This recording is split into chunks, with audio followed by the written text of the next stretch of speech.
Donald Trump has caved again. He's finally agreed to the Democratic demand to pay TSA agents.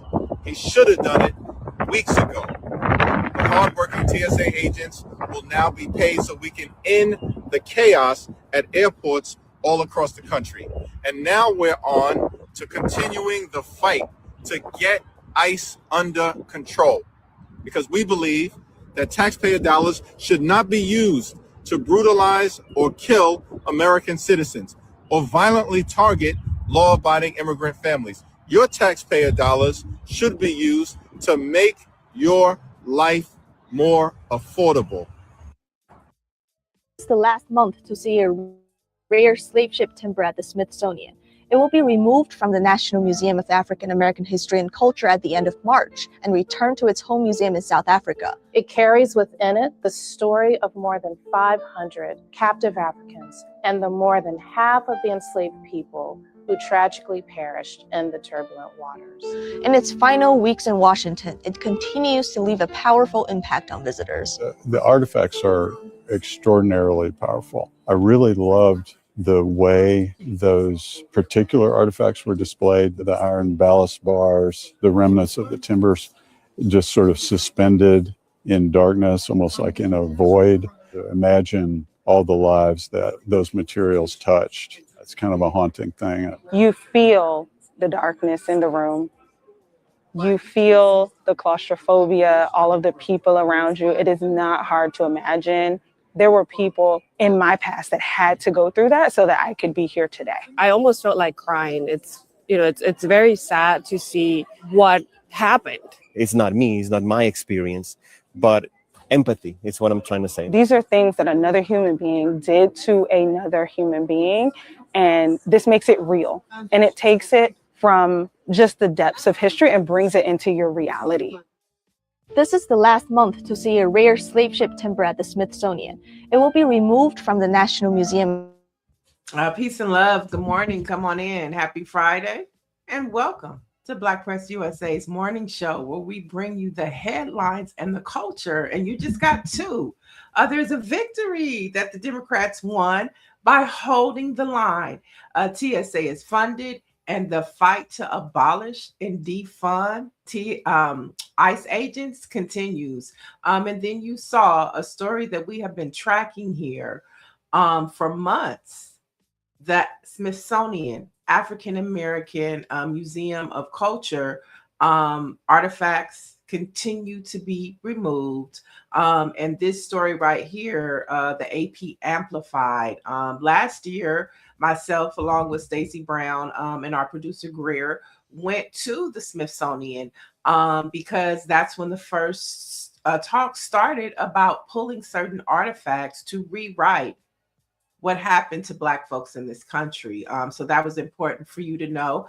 And so we're going to talk a little bit about what happened on Capitol Hill yesterday. But first, let's welcome in our Friday co-host, the host of the Jill Munroe Show on Tavis Smiley's KBLA Talk Radio here in LA, Miss Jill Munroe. Good morning. Hi, good morning. Happy Friday. How are you? I am good. You know, I'm feeling good. I'm loving what I woke up to last night. I saw Hakeem Jeffries' announcement that Donald Trump was going to do an executive order, but then I wake up to a headline from Black Press USA, which means that all of you guys make sure you follow on social media handles so you know what's happening from the Black perspective. The Senate then came through and unanimously moved to fund most of the Department of Homeland Security except for ICE and part of Custom and Border Protection in a rare overnight session. So Jill, I think this shows that people power really have the power. And this is right before, of course, tomorrow, the big No Kings rally happening all across the country. So for me, I mean, was Tyler Perry going to have to do it? Is that the embarrassment that caused? I'm just glad that TSA workers are back receiving their checks. It's been a little over a month that they have been without receiving their paychecks. Can you imagine and the ones that are still showing up to do their job. I mean, if you think about 9/11, TSA workers are essential from that perspective, since we haven't been able to go to the gate freely since then in over 20 years. So just watching this administration is interesting, and the way that things are turning out. So Right. And it's disheartening because it shouldn't have had to take a month for the working American everyday people to get paid. You know, we should not have gotten caught up in Donald Trump's circus that he's running. But unfortunately, because he is the American leader, we get caught up in all his BS. So I want to start though with the chat because it's important.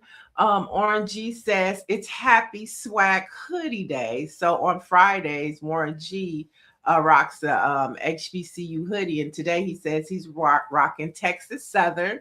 And that's pretty cool because my niece, Kaden, goes to Texas Southern. So shout out to Texas Southern. Yesterday, we uplifted the women's athletic department, who is now, making history over there. We also have Southbound in the building. He wants to talk about Tyrese and the verses, and we are going to talk about that today. He says JSU is in the building, the love. And then, of course, forensic accountant, they're stuck on you, Jill. They said, wait, Jill? I know I'm not seeing things. Jill is up at 5 a.m. Yes, she is. Shout out to forensic accountant. And then Michelle Madison is checking in. RG says removing artifacts from a museum, but putting back Confederate statues in public only in the USA. And speaking of USA, born in the USA, Bruce Springsteen is going on tour. I read to kind of rally the people, to get them involved, to let them know that what's happening in our country is not okay, and don't get comfortable with it. Get angry about it. But I'm so excited for the TSA workers. I wish we had some sound effects because I would want the horns blowing and the hands are clapping, because those people are going to get paid. Some of those people were sleeping in their cars because they couldn't afford gas. So they slept at the airport so they could just do their job. Oh, okay. Okay, Greer. So congratulations to the Okay. All right. See, we're getting somewhere. Now we got some sound effects. So yeah, I'm excited for the TSA workers. I'm glad for travel, because a lot of people, a lot of Black folks who love to travel, who have their passports and are stamping them, that was a little anxiety. And it was like, who wants to wait in line for 5 hours just to get to a plane? And listen, TSA being out of sorts robbed us of a genuine appearance last night at Versus, but we can talk about that when we get into that. So, talk about that. Look at that. Now, the question remains, will ICE remain in the airports? Now, we know we've heard Steve Bannon talking about this is a test to see how they engage just with everyday people ahead of the midterms. So, and what is the question is, will they continue to train ICE agents? Because there were pictures going viral yesterday of TSA workers who were not being paid training ICE workers to do their jobs. Mm-hmm. So that still remains a question too that we have to track, because I don't want ICE in our airports. Do you? Chat, do you want ICE in your airports? Let us know. I know I don't. So because hopefully they'll be ID and all of these things that are a violation. ICE is not a police, entity. They just don't need to be there for all of the reasons that we can list. Yes, I don't want them asking me about my social media because I know I won't get back in the country. Okay, I'll be left in customs. Okay, they go through my social media. And so those are anxieties that we feel in a country where freedom of speech is supposed to reign supreme. So we'll talk more about that as the developments unfold, and we'll get more into that on Monday. But today we want to feel good. It's Friday. We had a victory for TSA. The culture is culturing this week, from Jay-Z to, Salt and Pepper and In Vogue and TLC announcing a tour. The iHeart Awards were last night. The Versus was last night. The culture is popping. I love it. And we're going to get all into it. But first, let's start with our morning poll. I don't know if you've heard, folks, but Netflix is reportedly eyeing another price hike. It started yesterday. The price hike is here. So they are pushing premiums to $27 a month. So the question in the poll is, at what point do you officially cut the cord? So if it's A, you're already done with Netflix because you're tired of them spiking the prices. Is it B, 25 is your limit? Or C, I'll pay whatever I need my show. So how do you guys feel about the Netflix price hike? Do you even have Netflix? Let us know in the chat. How about you, Jill? So here's the thing for me. I need Netflix for work. So I got to keep it. But at this rate, we might as well have kept cable. It's also a tax write-off for me, technically. Right. I can do that. But it's ridiculous between all of the streaming services they keep adding on to bolster up those profits, because Netflix is now paying for live programming. And I mean, first of all, commercials during Netflix is crazy, but so is paying $27 a month. Do you know, like if you have Max, which is about to go away, HBO Max and BET Plus, they're all going to be rolled into Paramount with another fee hike, and just, it's kind of ridiculous at this point. I mean, it is ridiculous. I just bought a Fire TV for my office, and so I'm learning that's a whole different, so I have a Roku TV in my bedroom. I have a Fire TV in my office, and then in the living room I have a Samsung. And so it's like I'm starting to, and I have a Spectrum, right? So I love Spectrum because they have an app. I don't have the boxes, and if you don't know, folks, Spectrum, get the app. Get rid of all those boxes. You're paying all those fees for those boxes, and you can have an app on your TV for Spectrum, just like you have for Netflix. It saves tons of money. But I'm trying to figure out now, do I want to just go the app way, or do I keep my Spectrum too, right? Because I pay for Hulu, but now I can pay for Hulu through Spectrum. And so it's like you have to figure out the matrix that works best for your household, and then it's the most affordable, right? And so it's just the streaming, like you said, we should have just kept cable. All this is unnecessary. It's way too much. I remember my cable bill had gotten kind of outrageous before I cut cable a few years ago. It was like $400 a month. So I don't know. They're trying to squeeze every little penny and coin out of us that they can, and allegedly for our benefits, when we understand and know all of these streaming services can't survive. So they're going to continue to consolidate. For sure. So just on the details of Netflix, they have increased its subscription prices, but these only take effect immediately for new Netflix customers. And if you already have Netflix, then we will see this price increase in the coming months. Now, if you're asking why the prices are rising, Netflix is increasing prices to fund investments in content, including live events, sports, and original programming, with plans to spend $20 billion on content this year alone. Now, like I said, the new pricing applies to new members immediately, with existing subscribers seeing the changes over the coming months. And so I guess they're like, well, you guys want new content. You know, you want sports, and the sports industry and fans are kind of pissed too, because now you have to go to too many places to watch the NFL. You have to go to too many places to watch the NBA. And, you know, you see with March Madness, it's everywhere. You have to search to find where you want to look at the games. And so, we're in a new world. It's not like it was in the 70s where we were talking about all sitting in front of the TV at one point in time. And so it brought the country together when you used to have to watch the Cosby Show on a Thursday at 8:00. Everybody was doing the same thing.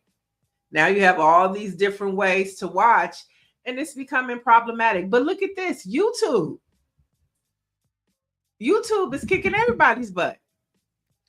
Yep. YouTube is the top streamer. People wouldn't think. And that's why Netflix doubled down on that content spend and went and got all of those podcasts and brought them over there because From iHeart. Mm-hmm. Because they're trying to block out YouTube's surging dominance as far as competition, because YouTube has live sports as well. YouTube has television.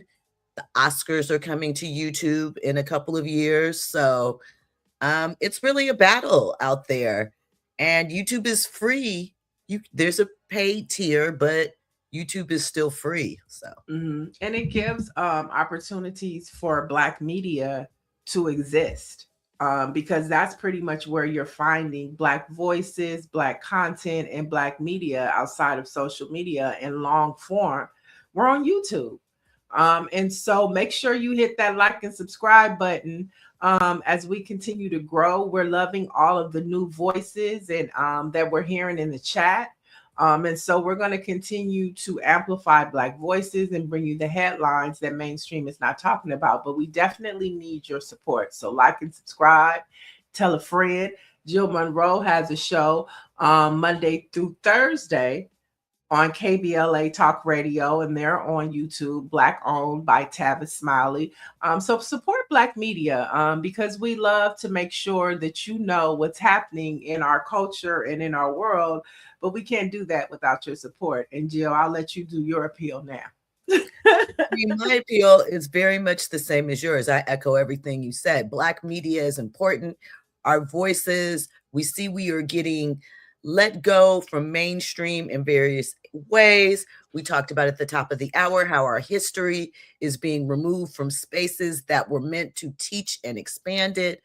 So the only way that you are going to stay connected with the real stories, what is going on and what is impacting us all from different perspectives, is to lock in with Black media, Black independent media especially, and through YouTube right here. Here we are. Yeah. And I'm really heartbroken about what's happening to the museum. When I'm in DC, I usually go every time. And I didn't get a chance to go this time. But I mean, that room alone where the artifacts of slave ships are, it is very eerie. I mean, when you walk on the wood, it creaks. And they did an amazing job of taking you into that space as close as possible, and you feel it. You saw white people, Black people in that video. They feel it. And so it's just so odd that white men in this country want to erase. It's not odd. It is their ancestors. They are their ancestors' wildest dreams, just like we are. And for whatever reason, they don't want to take accountability for what their ancestors did. And what they're doing is doubling down, saying that we haven't forgot, and we're going to try to bring back whatever the mayhem and the despicable actions that you did. I'm talking about white folks. They're saying we want to continue that. And so we have to pay attention. So I think the victory, hopefully Democrats see on Capitol Hill, that if they hold the line, they're going to get some results. Yeah. Going to get some results. So we have a lot to talk about this morning. And I first wanted to talk about this story that's beginning to trend. And it's a conversation worth having. John Bryan is trending for a conversation he had about luxury brands. Take a look at this. 76% of all luxury goods are bought by poor people. 76. When I heard the data, I couldn't process it. I'm like, no, this can't be true. It's not just poor working middle class. People are striving. My point is, it's not purchased by the wealthy. That's my point. when you go look at the Louis Vuitton store and look who's in line. Mm-hmm. During COVID, the lockdown, you saw the line. That was not wealthy people. It was us. That's right. Right? We're aspiring. No difference why somebody wants a Coca-Cola or they want an iPhone, right? We got $2,000 iPhones and only have $2 in our bank account. A lot of social media is the psychologist that we never got, the shrink that we never got, the healing we never got. And consumerism, if we're not lucky, if we're not careful today, it's a new colonizer. Because they got your attention. They got you got your algorithms. They've got your focus. And if you're not careful, they also got your money. And most things in balance are good things. Alcohol in balance will lower your blood pressure. Drugs in balance are prescribed. Sleep in balance is a great thing. Too much, and that's depression.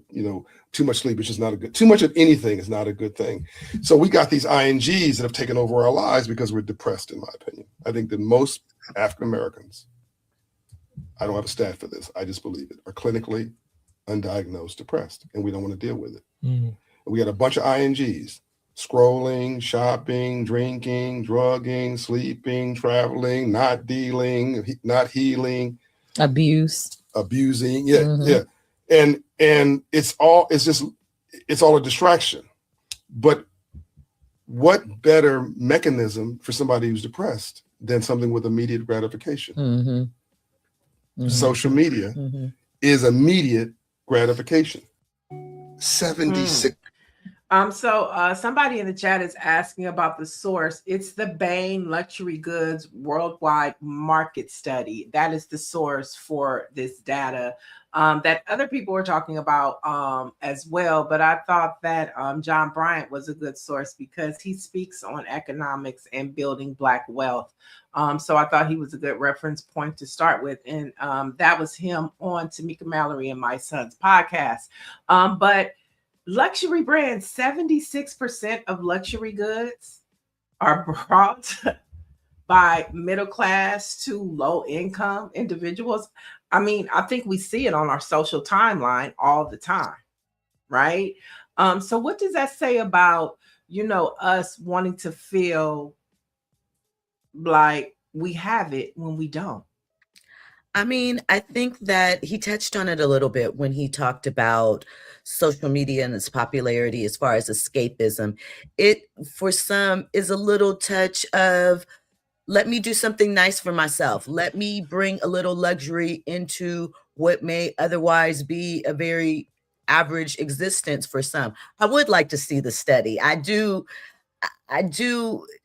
not that I don't believe that it's a high proportion, because we see, there's visual evidence, but that number seems, 75% seems really, really high of us primarily, because to me, it doesn't necessarily cite Black folks. It's just the 75 or what is it? 76%, right?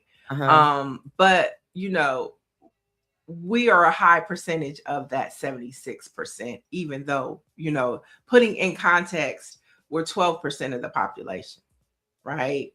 And so that when you look at the statistics of that, the percentage goes high, right? But the 76, you see what I'm saying? The 76%, like, just like when they say, when white folks catch a cold, Black folks catch pneumonia, our numbers are always the highest when you look at unemployment. So I think in context of 76%, and then when you look at the percentage of Black people, we do poll high when it comes to luxury brands. You have to put it in context. And it's so funny because I saw Joy Reid talking about how mainstream media frames things, and it's not always in context. It's in broad strokes. And sometimes when you do things in broad strokes, you don't put it into its proper context. And I mean, we see it. I mean, I think he brought out a good point during COVID when you looked at the Louis Vuitton lines here in Rodale Drive, they're full of Black folks. You know what I'm saying? And when you think about it, wealthy people, even when they buy luxury brands, they don't have the logos all over their body. It's us. I mean, we do buy the flashier pieces, but I like to push back just ever so slightly on the notion that wealthy people don't buy these brands. These brands wouldn't be in business if these wealthy people were not, contributing down. Our little buying of, and I'm not saying it doesn't hit the bottom line, we tend to buy the pieces that are on the lesser expensive side, I should say. So I like to push back just a little bit because wealthy people do spend money, but comparatively, it is the difference. I understand the bottom line. We need more assets. We need more grounding in our community to rally around. We need to treat our brands the same way that we treat these luxury brands. So I respect it and I understand it, but I'm also very careful about, as you mentioned, the language that we put around us and our habits and things like that, because I also feel like sometimes in the rush to help and to put us into a better situation, there's a lot of shaming, and I do think shame should come back, but not in a helpful way in some of these conversations, because it's easy to just say, don't buy Gucci, buy an asset. But the day-to-day lifestyle, sometimes people need a pick-me-up. Sometimes they need encouragement. Sometimes they don't have the information, which is why platforms like this are important to know how they can turn that $150 wallet purchase or passport holder purchase from Gucci or Louis into purchasing a stock asset or something like that. They don't realize how easy it is. They don't understand compounding interest and things of that nature. So I feel like we got to be careful in how we set ourselves up in order to help. Right. And I think I love a lot of the things that you said. And, I think, we should treat ourselves, but, like within like the Asian community and even the Latino community, their recycled dollar lasts longer than the Black recycled dollar. And I think that's getting to the core of the conversation, recycling Black dollars. When you buy something, do you consider buying, a Black fashion designer? Right?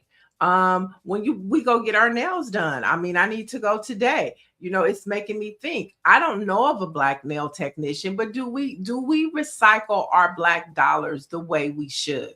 Because if we're talking about luxury brands, there are a lot of Black designers now that participate in Fashion Week that's preparing to dress muses for the Met Gala, right? Mm-hmm. So I think that should come into the conversation too. Not just, luxury brands, but what luxury brands are we buying?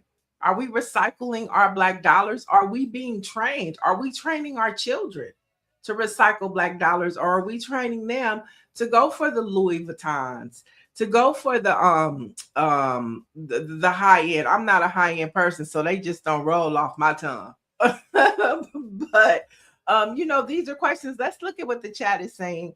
Forensics is saying John is smart enough not to throw a percentage out there without citing the source. I cited the source. And I know I saw a couple of other ones that piggybacked on John. They cited that same source. Chris says, go for high quality, lowest price Blacks. Stop giving companies free advertisement. There's a point there, but I don't know if you should be speaking on Black people if you're not Black, and you should watch your tone.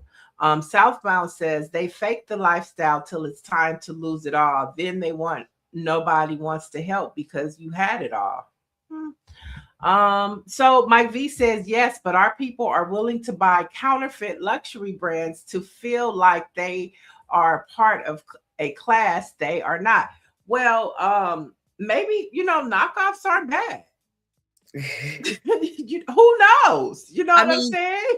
Here's the thing with knockoffs. Like you said, all races buy knockoffs. If you've ever been to Canal Street, New York, you've seen all races out there. But I think to that point, is it a look? Is it a status symbol? Your point about elevating Black brands is very important, because I feel that we are oftentimes harder on our Black brothers and sisters as a brand. We take them through their paces, critique them on everything from pricing and structure, but we don't have that same type of smoke or complaints for these more traditional high-end brands. We, don't try and negotiate them down or pick them apart or bring them down. And I think that that is a whole other conversation about our psychology when it comes to luxury brands and how we treat them and how we place them,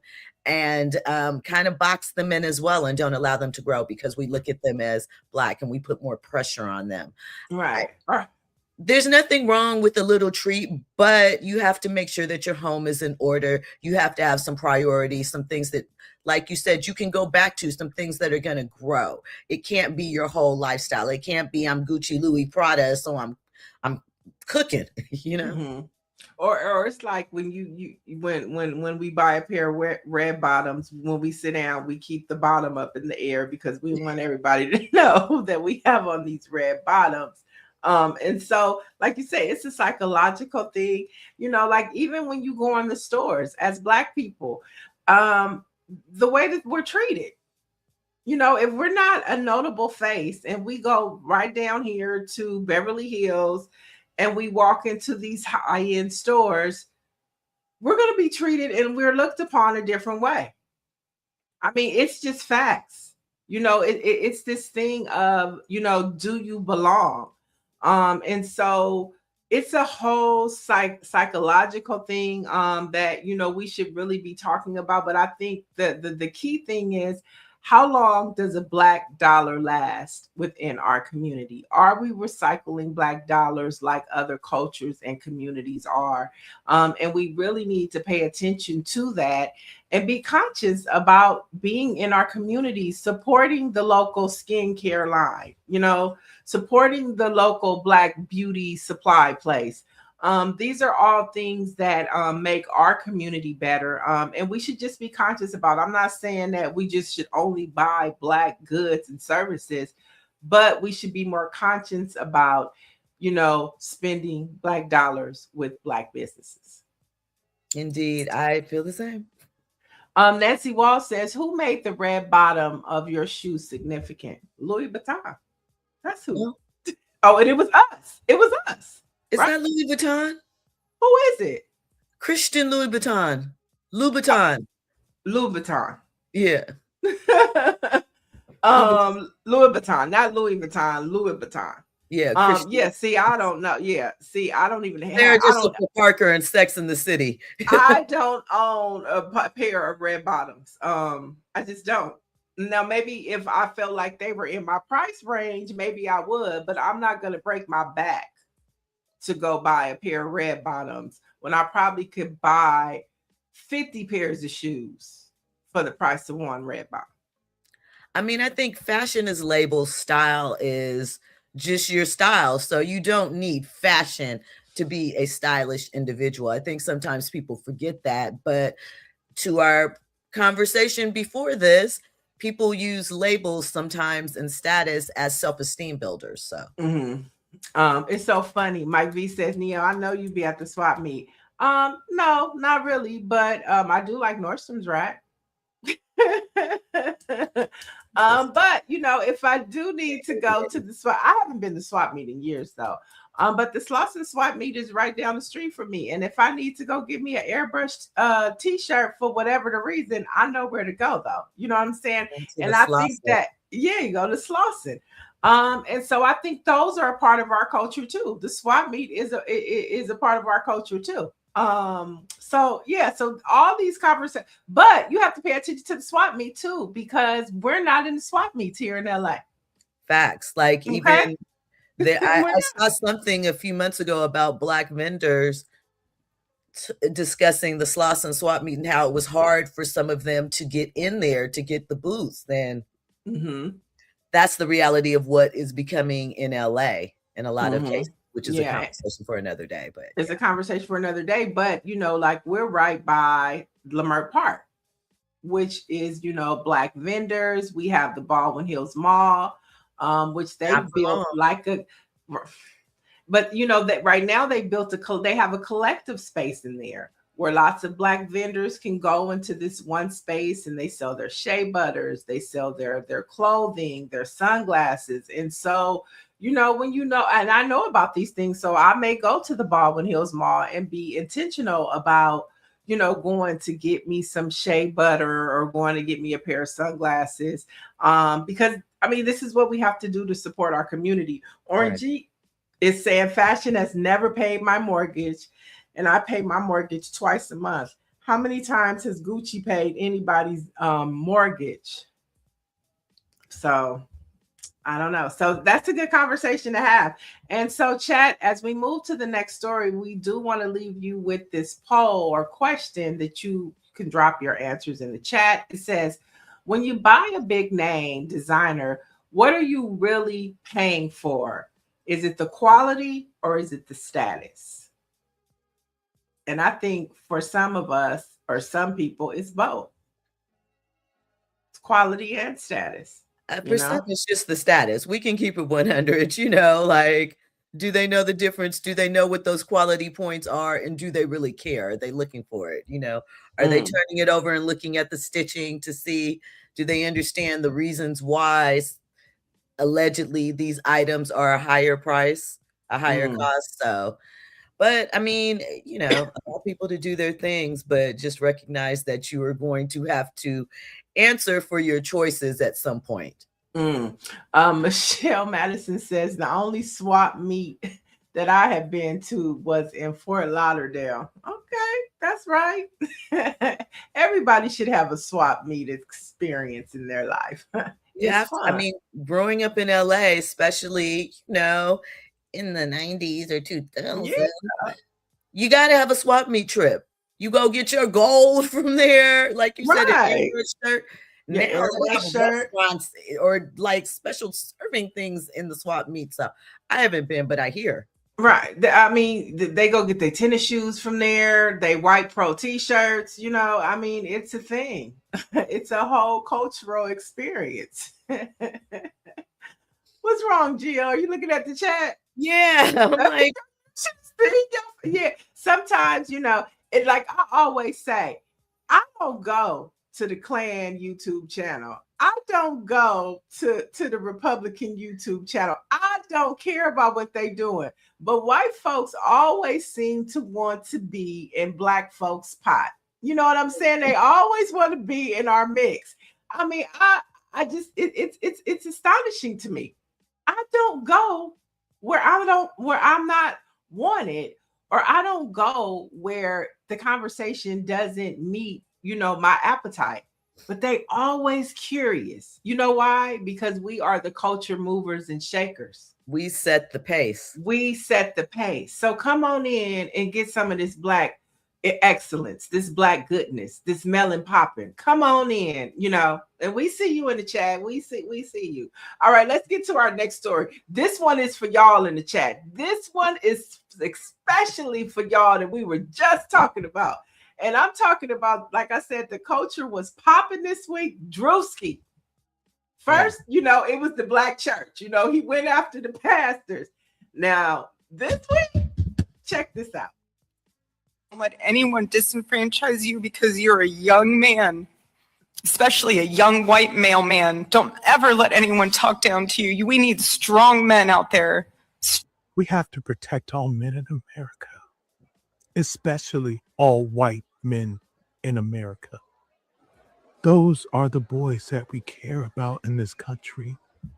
America is built on their backs. Don't let anyone disenfranchise you.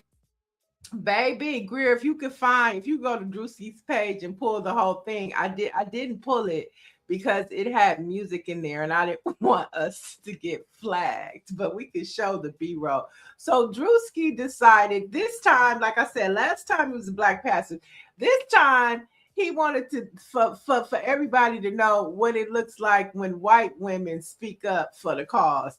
And so that was, I guess, Erica Kirk, you know, the likeness or whatever, a pure comedy. But she didn't take too kind to it. White folks are pissed. And Erica Kirk took to Twitter or X or whatever it is, and she said, and she tweeted, "But if I did blackface as part of a skit, I'd be canceled and called a racist." Drewski is loving it. He thinks it's funny. This is what you call the First Amendment, right? It's what you call comedy. Jill, what did you think of Drewski's skit?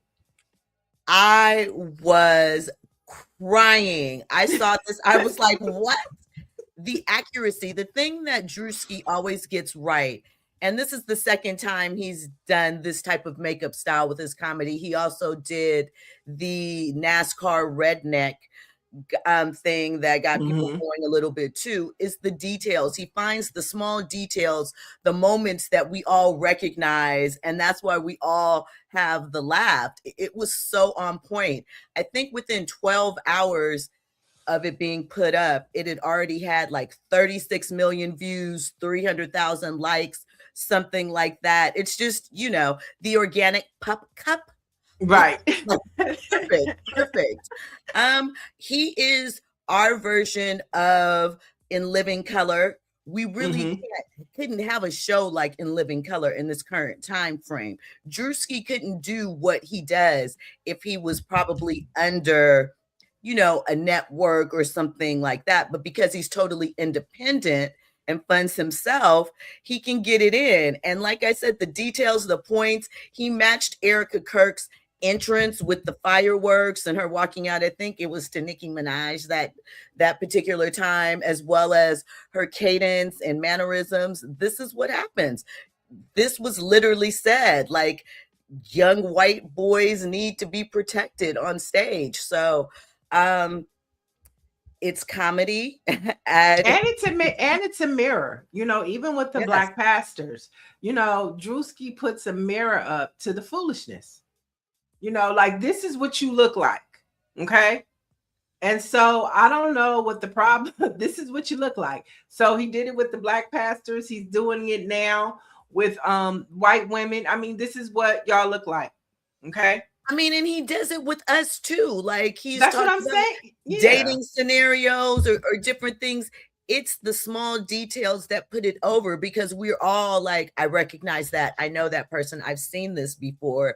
And it is one of those small moments where we can all come together and laugh. I'm telling you, I know that there's some white conservatives that are probably laughing at it because they know it's true too. And it's comedy, okay? Like, come on. It is the art of comedy, okay? And if you know comedians, this is what they do. This is what they do. It is hilarious.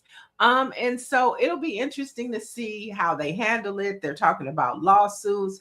Drewski, when I looked last night, it was at 5 million likes on Instagram. And so, I mean, it comes with the territory. He's okay with the heat. And so I can't wait for the next skit.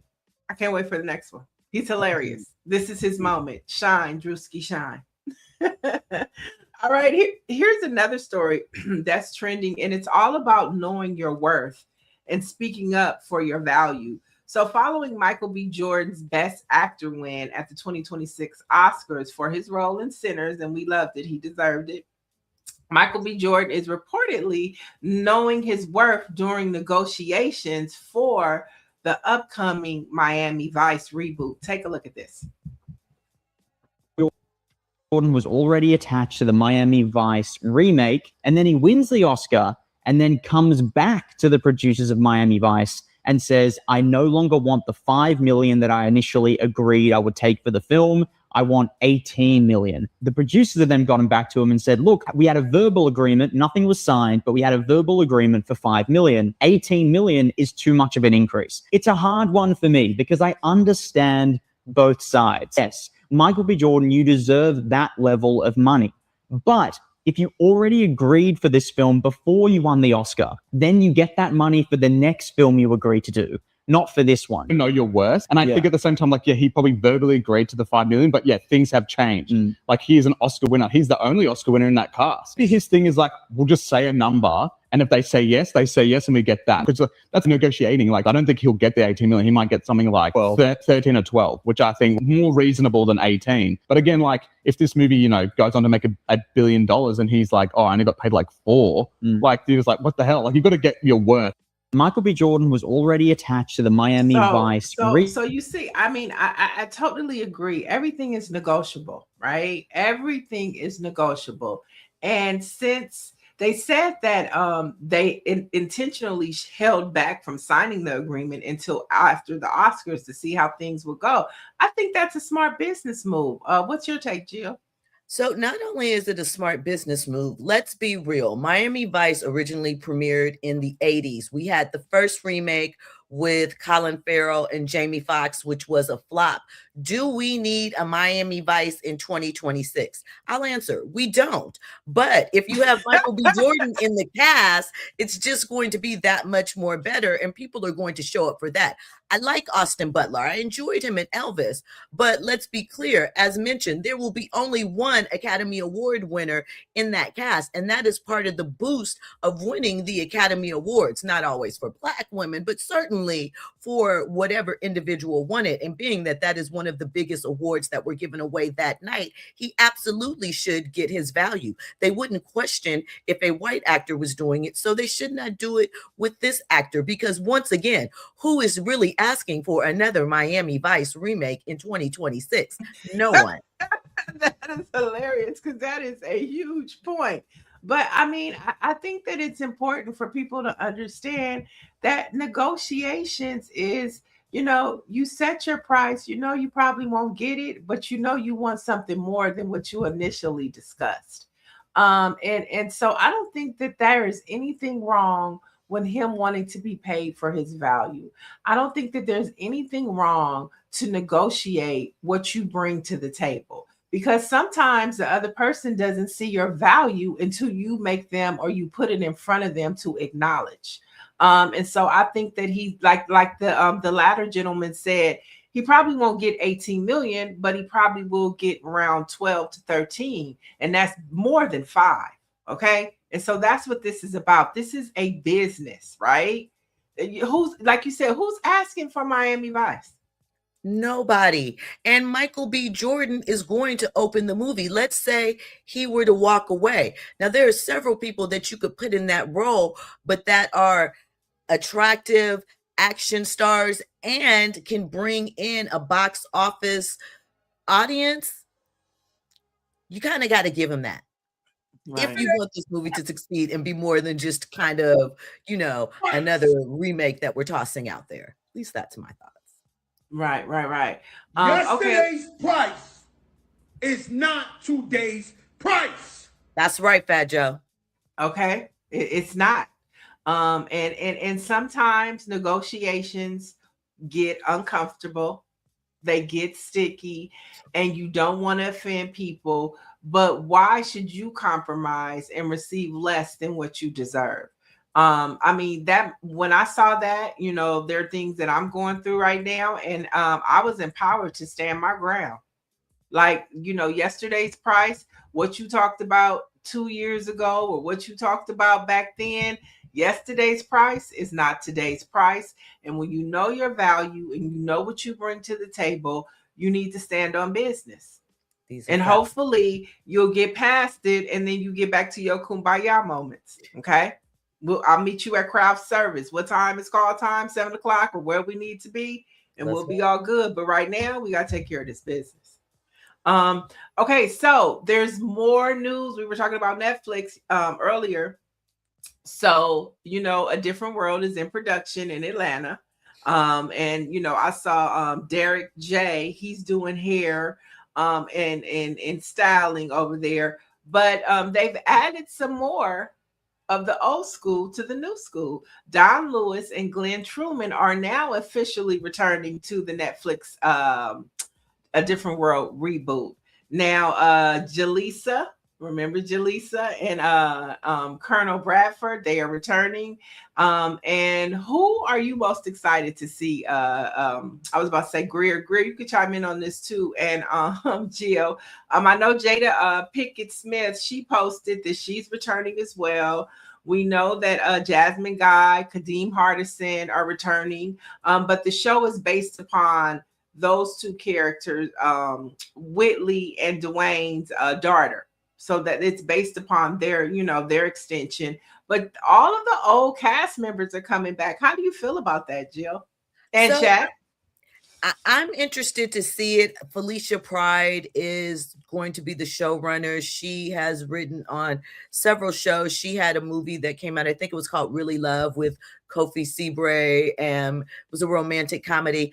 Me personally, I'm looking forward to see Lena James. That's Jada Pinkett's character. I loved me some Lena James back in the day. Of course, I want to see Whitley and Dwayne. It's their youngest daughter that is going through there. So Freddie is coming back too, and Ron Bell, who was his character's name Ron too? I think it was Ron. Yeah. So, and the character, the actress that played Kim, she's coming back. So they have a lot of the old school characters coming back in the mix. Jennifer Lewis is reprising her role as a professor. So, wow, there we have it. To see that's Felicia down at the bottom next to Debbie Allen. I'm excited to see what the mix is going to be like. Sometimes these, reimaginations can be a little sketchy, but this one I feel like is for the culture, especially for the time. I think it's a necessary vibe because it will be a reminder of the HBCU experience and lifestyle for people, to keep that at top of mind so that, people will keep considering that to send their children to as far as education. So I'm hoping it'll be good fun. Debbie's back in the mix. She put the special sauce on the original to give it that HBCU life touch that was missing from season 1, obviously. So I think it'll be good. I would like to see some new IP, some other things, but I'm excited about the reboot. I think it's smart for them to have this intergenerational approach to the show. Because, just basing it on just a total new audience is tricky. But when you bring back all of the old characters, it's going to bring back that Gen X audience, because we want to know, where Whitley and Dwayne are. Okay. More than we want to know about the daughter. We want to meet the daughter, but we want to meet the daughter through them. So I think bringing back these old characters is smart, because we're going to tune in, and then, you have this younger generation that you're hoping will chime in as well. You can go ahead, Greer. I'm a little nervous. I'm going to say I'm as nervous as I was when She's Gotta Have It did their reboot, because when we try to do, these shows that were like, so personal to a lot of us at the time, and they try to, it just doesn't, I don't know, it doesn't land for me. You know what I mean? It absolutely doesn't land for me. In fact, my kids who are, of college age and adults, they like the old stuff better than they like, the new stuff. So I don't know. I think just, I'm glad to see that a lot of the original people who are involved or involved now. I just don't know that. I don't know. I can't say that I'm excited. I'll put it like that. You know what I mean? Because reboots never really work for me. They just don't. Yeah, I totally get that. I'm hoping, like I said, that it will create a similar excitement for the younger generation, for HBCUs and that aspect of life, like it did for us. We know, and I shouldn't say this because this is not fair, but we know it's not going to live up to the original. It's just not. Maybe it will for the kids, but for us, it's just, seeing what happens. But I want to see as many of our Black actors and actresses and behind the scenes talent get work. So I got to support it from that aspect, because that's a great point. That's a great point. Yeah, I agree too. I agree with that as well, Jill. I'm definitely excited about it because I've been watching since they put it back on Netflix, which I think was smart. It's definitely one of the top watch shows on Netflix. So I mean, I think that proves that there's an appetite for it. And I mean, I'm watching, I'm so glad that TV1 is here, because I find myself watching like maybe in the early evenings TV1 a lot, because they're running in Living Single, they're running the Cosby Show, they're running A Different World, and those are just shows that I love. And so I think that with Netflix having A Different World on there, and people who didn't watch it are now becoming familiar with it. And then it depends on the rollout too. A lot of times it's the rollout, the promotional rollout, that gets your appetite going, and the way that they keep sprinkling, every maybe 3 to 4 weeks, somebody is coming back, somebody's come back. They're really not talking about the new characters as much as they're talking about the returning characters. So it seems like they're trying to get that Gen X audience attention. They're definitely trying to tap into the nostalgia and, string us along. But since you brought up watching A Different World on Netflix, what do you think about the AIization of some of the episodes? You can see some of the enhancements, like you can see things in the background where they're kind of blurred because they have added some AI to the scenes. And I haven't noticed that. Now I'm going to pay attention. I didn't notice that. And there's a whole Instagram account, because you think about this, right? Like when we watch shows in syndication, obviously they cut some of the stuff out back in the day for the commercial breaks because they were longer. But on Netflix, well, until now, we didn't have commercial breaks. So they can, in theory, show the complete episode as aired. But they don't do that. They show us the syndicated versions. So a lot of times what we're seeing is not what we originally saw back in the day. There's pieces that are cut out, angles that are changed. Like I saw something that was using a Cosby Show episode where Theo and Justine, Malcolm Jamal Warner and Michelle, why did I just blank on Michelle's last name? That played Justine on the Cosby Show. They had a scene together, and they cut out a whole middle portion of the scene. There was one Cosby Show episode where the grandparents were talking about the March on Washington and having been there. And there was a whole speech about it that was cut out on the Netflix version because it was the syndicated version. And when you look at that, we wouldn't know it, because obviously in a lot of cases, we don't remember what the original airing is. But it goes to what we were talking about, even with the museum, about preserving our history. These little bits and pieces are being chopped off and we don't even know. And it allows kind of our history to be changed. So I think that is something, I know it's kind of off on a tangent, but we should pay attention to too. No, I'm going to pay attention now, because I watched it like being altered too in real time. So I'm going to pay attention. Go ahead, and especially, Jill, you bring that up in terms of preserving our history, because remember there was that situation with Malcolm Jamal Warner with on the Cosby Show, and he had something. I think he wore a shirt, or there was a picture or something in the bedroom about South Africa, and Bill Cosby went to bat to keep that in, and NBC didn't want that, and so now we're talking about Netflix being in control of this type of content. Right. That was such an integral part of our culture, being taken out by AI. I didn't even know that. So I'm gonna look out for that as well. I think that's something we all should be looking at.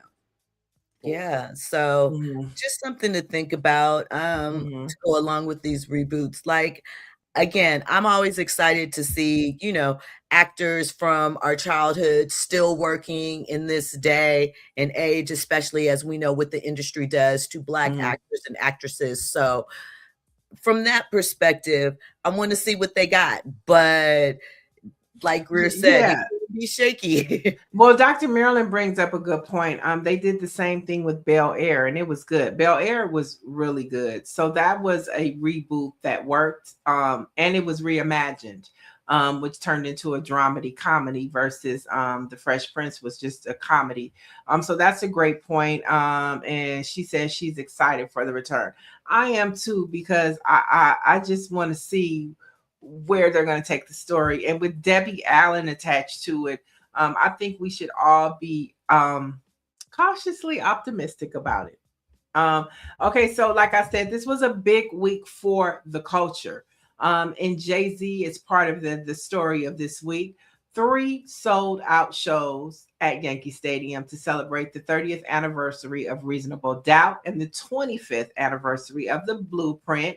But the music is just half of the story, y'all. Jay sat down for a rare 4-hour GQ interview, his first in nearly a decade, and he didn't hold back. So let's take a look at a couple of the clips from this interview. Let's start with the first one, Greer.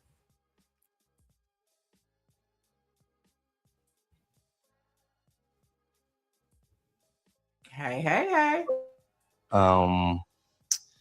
Just doing things the right way, even when that comes to like attaining wealth and continuing to amass wealth. We're talking about B-sides. One of your illest lines to me is face to the ceiling, race to a billion, heaven on earth, will his wings still fit him? So like, what's the answer to that question? Is it a constant struggle to maintain? Your morality defines who you are, right? It's not what you've attained. It's not a dollar amount that changes you. Yeah. And if so, what is that dollar amount? When does it start? Is it 100,000? Is it 150? Like at what point, if it's a cutoff, if it's like all millionaires are bad. Yeah. Okay. So at 999,000, I'm good. It can't be that way, right? It doesn't make any sense. The system is set up against me, against us. But I'm talking about my specific struggle. Yeah. Everything was against me. My talent. Not taking advantage of people, not taking advantage of a system, not creating tax loopholes, not just taking from other people. No, my talent pushed against all the headwind. And with that success, I've done things with my reach that I wanted to do that was helpful for a lot of people. Yeah. And with the system that we have, what are you going to do? Because I don't believe in that the idea that someone has a certain amount of money it defines their personality. So when you had looking back on the last year, it was hard, really hard. I was like heartbroken. Really? Yeah. I'm glad we got right to that, so we could just get that out the way. Okay. Like I was really heartbroken by like everything that occurred, with all like, we in a space now where it's just like, almost like consequence is not thought about enough. So everything is so instant. You know what I'm saying? Yeah. And like that whole Busby, this civil lawsuit that was dropped, dismissed. That shit took a lot out of me. I was angry. I haven't been that angry in a long time. Uncontrollable anger. Like you don't put that on someone. Like that's the thing that you better be super sure. It used to be like that. Like you have to be super sure before you put those kind of things on a person, especially a person like me. Like even when it's the time. Wait, Greer, before we get there, can we stop? Greer, can we stop before we get there? I wanted to talk about a couple of the clips. I want to talk about the first clip that he talked about, because I think, I think that was a significant point, because he was talking about becoming a billionaire from a person with nothing, right? And so how he looks at wealth and how somebody that is a Nepo baby or a transfer of wealth from generational wealth is different, because he comes from nothing, and he's talking about from the sense of how he got to where he is. And he's the same person. Basically, he was saying he's the same person from Marcy that he is today. Now, of course, when you come into money, you elevate. But I thought that was interesting to hear him talk about being a billionaire. And what are your thoughts, Jill? So for me, I know people, called Jay-Z, and he addressed some of this, a capitalist, and they feel as though he's changed, he extorts people, or whatever their thought process is. And some people don't understand why we are so excited when these other people become billionaires or their status. I think he touched on it, talking about the climb, knowing from where he's come from. That's aspirational to some, because somebody that was in those same streets that you were, or going through those same paces, made it up out. And this is the way that they did it. So oftentimes we don't get an up close look at the climb to greatness, to that type of financial freedom, we'll call it, that people aspire to. And he gave the blueprint, so to speak. And I feel like we are really hard on our own in every aspect. And so we will support you, but when you get to a certain point, it's like it clicks and it's like you're not of us anymore. So I think it's an important conversation to have, because money does change the conversation for so many of us in so many different ways, and it impacts how we look at people, and even if we respect them to a certain degree, if they acquire too much. And then he also talked about, his 2025 year, the accusations, and how he was really, really angry about the situation, because it wasn't just attacking him. He has young children. He said he had to talk to his wife and let her know what was happening. And the way he handled the situation, I think is worth a conversation about as well, because he didn't allow the system to define him. He pushed back, and he won. And he said that, there are consequences to your actions. So you're just not going to say nothing about me and think that I'm not going to respond because I'm afraid, because I didn't do nothing. That's what he said, and he fought back. And so one of the things he said was his 2025, he was on defense. This year it's offense. And so what were your takeaway? When we were on the show on Tuesday, when I was on your show, you said that he was the boogeyman to a lot of people. And I want you to touch on why you say that a lot of people define him as the boogeyman. I feel like Jay-Z over these past couple of years is hip hop's boogeyman, because you've heard Nicki Minaj, Jay-Z and Live Nation, they're not good people, but she'll never elaborate on what they allegedly did.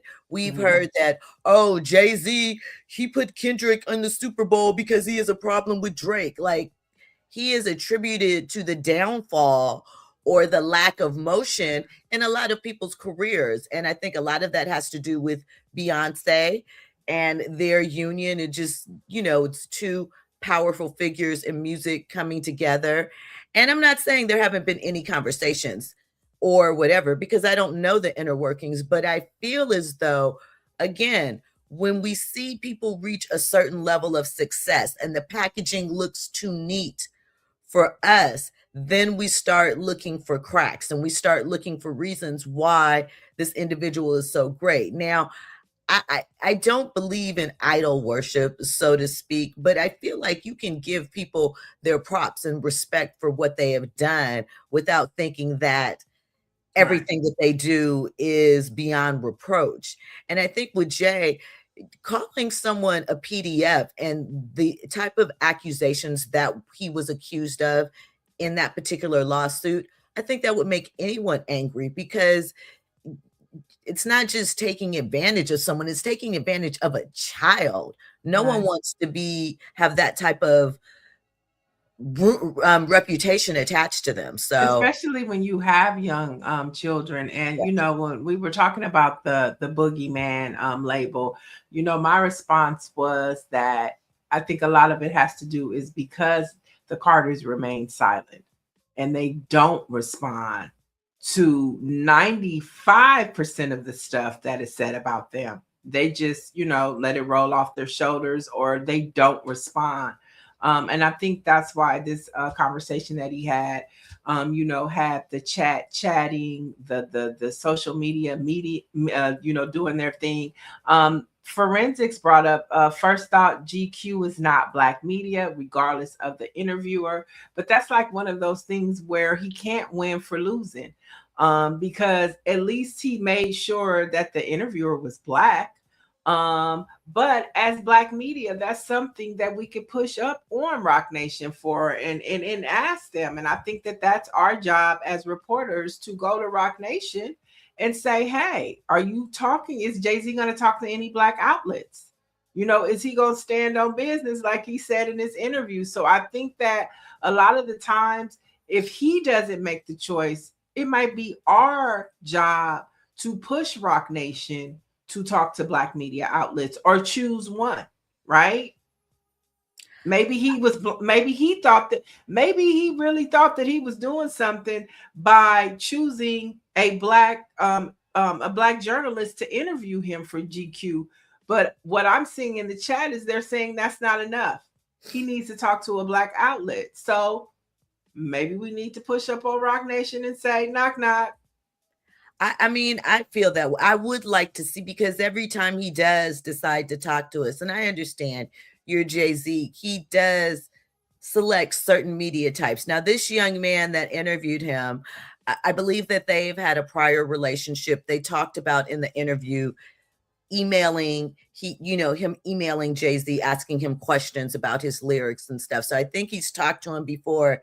They have a certain relationship, and the guy was really well knowledgeable as far as Jay-Z's music base, which I think is important, because sometimes you see these interviews and there's been a lot of talk about influencers or whomever interviewing people that don't know enough about the history or to connect certain things. So I did appreciate that this guy had a knowledge of Jay-Z's catalog and they could speak to some of those things. It was a great interview. It was a great interview, you know, and you can't take that away from that journalist, whether he works for a Black outlet or a white outlet. To your point, he knew the lyrics, he knew the nuances of the conversation, and he did a great job. Now, traditionally, Jay-Z, don't be surprised if he doesn't talk to Angie Martinez, but that's still a white-owned entity that she works for. iHeart is not Black-owned, but Angie Martinez is one of his go-tos when he wants to talk. Another person that he would talk to is Torre, right? That's another one, as well as Elliott Wilson, who recently went under surgery. I actually saw him at the Earl's Grill block party on Saturday. Okay. And, you know, he looked like he was moving slow. So, you know, Elliott Wilson is another one, and he works for Complex, I believe it is. So there are go-to people that he goes to, and I don't think it's about the outlet, but it's about the connection and how well people know his vibe. So, I mean, he probably... I would like to see him in conversation with someone new, though. I wouldn't mind. This guy, I didn't know him. Did you know him? I didn't know him. He was new. But I guess, I mean, when I say that is new, but I guess, I mean, you know, just a different type of media. Again, I appreciated this conversation, but I would like to see him, just like I would love to see him talk to you or to talk to me. I just maybe not as precisely placed, because again, this gentleman was knowledgeable. It was a great conversation, but I would like to see a conversation that I feel isn't as cultivated. Is that the word I'm looking for? Curated, maybe. Yeah. Well, nevertheless, the podcasters were talking about this interview. Everybody wants to know, is this a soft launch or is this a one-off? But take a look at what Carmelo Anthony had to say about what he thinks this concert is all about. We could look at the clip now, Greg. Gotta be a build up to halftime show. Gotta be. Because you're not gonna, it's the timing of it is almost perfect as far as the time frame you need to build up to the Super Bowl announcement. I would love to have Jay there. Kendrick did it. Usher did it. Bad Bunny did it. Yeah. Like, so you only could go up. Yeah. You know what I mean? Once you start announcing, I'm gonna be doing this many shows. You set the bar. Yes. You set the bar. So now it's perfect timing. This is 30th year, anniversary of the album. Why wouldn't I do the Super Bowl? Right. You niggas is bugging. Like, it got to be a build up to. So, I mean, I'm thinking that we were talking about this too. Like, is this the soft launch or is this a one-off? So chat, let us know, or I don't even know if y'all care, but I do. I want to know, you know, is this the soft launch? Or, you know, should you get these tickets to the Roots Picnic and these 3 concerts because this is it? What do you think, Jill? I had never even considered that he might be building up for the Super Bowl. I've been to see Jay-Z a couple of times. I love Jay in concert. It's a great show. I'm very sad that I can't go see him in Yankee Stadium. I would have loved to go see that. I would be interested in seeing him perform at the Super Bowl, but I feel like not yet. That I don't think he's going to do it yet for some reason. But I would love it. The Super Bowl's in LA next year. I would love to see him perform halftime at SoFi. Oh my God, that'd be bananas. Okay, so some people are saying that, this could be a play up to Act 3, right? On the Run, we had 1 and 2. So you have On the Run 3, Act 3. That's a theory that I'm seeing. And so it's just like, he's back in the game. And, we're excited. This is when I feel like we're living in our black bubble and everything is going on, but we got a whole lot of stuff popping that's bringing us joy. And so, the story of Jay-Z to be continued. So now let's jump into another cultural moment for the week. And that was Versus, Tank versus Tyrese. I love the setup, 2 live bands. Both had backup singers, and we wasn't going record for record. We were going vocal for vocal in a live setting with live music. We saw Jamie Foxx pop up. We saw what's your boy that has all the allegation problems? The girl, the one that performed with Trey Songz. Yeah, I mean, when he got on stage, the chat cut him up. Okay, cut him up.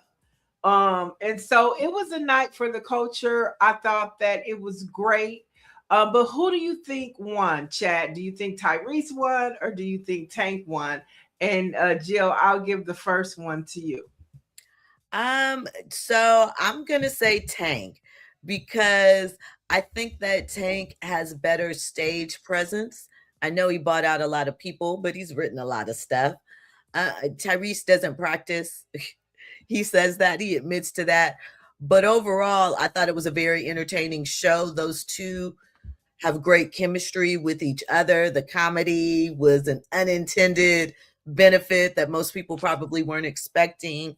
Lots of pop-up surprises, but I'm gonna roll with Tank as the winner. You're roll with Tank. Yeah. And it looks like they have another album coming out. Him with TG3 with Genuine. Yep. So who didn't make it because of the travel chaos, but hopefully that'll be fixed now that TSA is funded. But it was a great night for culture. I know afterwards D-Nice popped on with the R&B set. So it took us back to COVID, because during COVID you had Versus, and then you had D-Nice, and then you had Tory Lanez for the young folks. I mean, COVID was a wild time, but it brought so many cultural opportunities to the table. I agree. And listen, it was a good time. People were happy. Right. Okay, so one more story. The Queen of Funk, Chaka Khan, is making headlines this morning for comments she made about the current state of music. Now, in a new interview, Chaka said that many of today's female artists are relying more on their butts than their actual vocals to sell records. Now, she argued that back in the day, it was only about the voice. But now she feels the industry prioritizes sex appeal over technical skills. And she said this on the Table Manor podcast. Quickly, what are your thoughts? She's not wrong. I love Miss Chaka. I'm never going to say anything bad about her. I grew up with her daughter. We went to school together. So imagine having Chaka Khan as your friend's mom growing up. It was a whole vibe. It's a different type of thing. She's honest, she's raw, and she's a legend. So, yeah. I mean, yeah. I think she has a great point. I want to know what the youngins are going to have to say about this. So maybe we'll have to pick that one up next Friday after it circulates and we get some feedback from that. But before we go, let's get into our Black Facts. Today, as we close out Women's Month, we have two dynamic women in the culture and in music to celebrate. On this day, March 27th, 1948, Billie Holiday made her first appearance as a headliner at the New York City's renowned Carnegie Hall to a sold-out audience. So maybe you want to go watch Lady Sings the Blues this weekend. And then, of course, MC. Today, the year of 1970, a queen was born. The iconic singer and songwriter Mariah Carey was born in Long Island, New York. And she has become one of the best-selling musical acts of all time. And of course, she is the queen of Christmas, okay? You can't have Christmas now without Mariah Carey.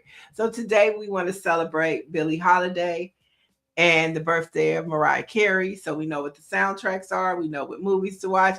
Jill, we can check you out when and where?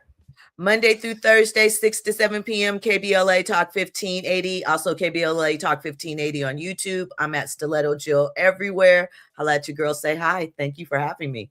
All right. Jill will be back next Friday. We'll be back next Monday. Have a great weekend. And for the latest in Black news, and you want to know what's happening in the world of Black culture and content, head over to Black Press USA. So in between time, you can find us there.